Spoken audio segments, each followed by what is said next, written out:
అల్వాల్లో 77వ గణతంత్ర దినోత్సవ వేడుకలు ఘనంగా నిర్వహించారు. బీజేపీ మేడ్చల్ జిల్లా కార్యదర్శి చింతల మాణిక్యరెడ్డి ఆధ్వర్యంలో ఓల్డ్ అల్వాల్ ఇందిరాగాంధీ కూడలిలో నిర్వహించారు.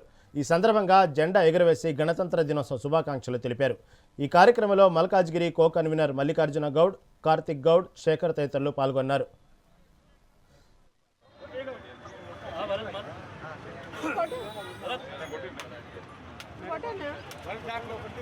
అది పగలే